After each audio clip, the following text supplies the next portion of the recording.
I don't think there will be any more international cricket from my point of view. Um, that last talk we had after the World Cup supposed to have a farewell game. It didn't happen. Now you have new president in place, so I don't see that happening. But just for me to just to make an announcement, but I haven't made that announcement as yet. Do you wish to in the next year, or you don't need to do that? No, I'll still play cricket. I'm playing leagues like this as well. I still play franchise cricket as well. Next month I play GT20 in Canada as well. So I'm still active playing cricket, but not so often. But when I get a chance, I do make myself available when I get the chance to play. This year, obviously, great of the team. Played 100 Test matches, played 300 ODIs, so many T20s. What do you make of West Indies showing in the qualifiers? Does it upset you? Does it hurt you? What's the reason that they're struggling? Yeah, it's upsetting. I've been a part of qualifiers before. When we won that, was it T20 World Cup? Was it 2012 or 2016? Which qualified was it? 2016. But it's sad to see we have to be in such a situation or in such a position now, especially when things haven't gone our way. Going into the next stage as well, the Super Six, without points. So it's going to be difficult. It's going to be tough, and I'll be very, very disappointed. Not seeing West Indies in that World Cup here in India, but we just have to wait and see what happens in these upcoming games, and hopefully things change for the better for them. You have played alongside Virat Kohli with RCB. He had been through a lean phase for a long time, and the way he reinvented himself in this IPL this season, can we say that we are going to see Virat Part 2 in this upcoming World Cup? Well, not only for Virat, but for every player within their career, always go through these patches, and like I said, tough times don't last long, but tough players last longer, and Virat is one of those players who's mentally tough and physically as well. So I don't see any reason why you shouldn't go to this World Cup and dominate this World Cup. You have done it over the few years, and not only him, but other players looking to do just the same as well. And we as players, we always go through phases where things seems a bit dull, and we need that sort of positive energy around us to actually uplift ourselves. And then once we get back in that groove, we know how dangerous we can be when we are actually in the right space. And despite having superstars like Virat Kohli, Rohit Sharma, Jasprit Bumrah, India could not win a single ICC trophy in last decade. So do you think we can bring the jinx in this World Cup?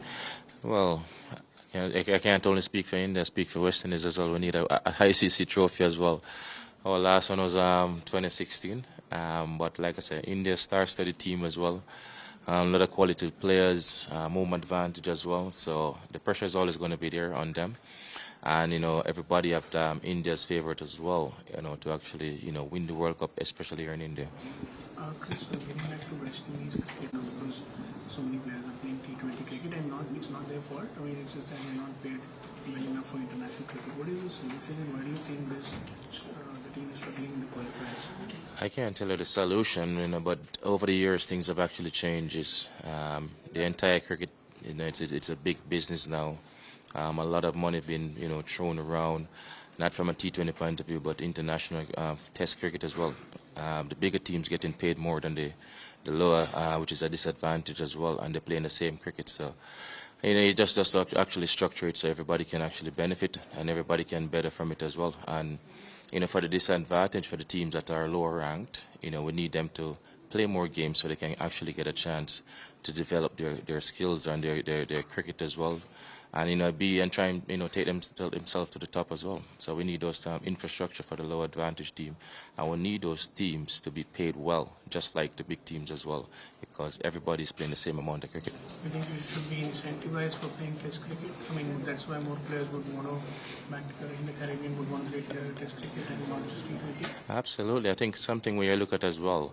I think the women will also fight for their rights as well. When it comes on to cricket and payment-wise. I'm sure they want to be up there, with what the men's are getting. From an international point of view, the women want to be paid properly as well. I know there's a league around the world, but sometimes territories restrict players to actually play in those leagues, so they won't be able to get that sort of funding they actually deserve. So if they don't want to allow them to play in that, from a women or a men point of view, pay them properly, so you actually can make the international side of things a bit better rather than a disadvantage where you have 2-3 teams pretty much just dominating, Test cricket, dominating ODI cricket. It doesn't make sense at all. That will kill the game. This is what is happening. It's only England, and Australia in Test cricket. Yeah, that's what I'm talking about. That's where I'm coming from. There's only 3 teams pretty much dominating in international cricket. So we need to uplift the grassroots, because if it continue like this, people gonna say, hey, we want to see a new team now, taking over. We want to see new talents taking over, make a name for themselves, but the same 3 teams all the time. It's always going to be a bit like, hey, I've seen this all. We know what we can predict what's going to happen. So you don't want the game to be like that. And how do you predict the future of the ODI format, considering 3 formats is becoming almost impossible to play? I can't tell you offhand right now what I can predict for the ODIs format. We just have to wait and see about this World Cup. Let's give this World Cup a chance and see how best they run this World Cup and how best they can actually add things or take things out from it as well. So we just have to wait and see how the World Cup goes, and then I think there will actually be changes if changes need to be made. Coming back to the World Cup,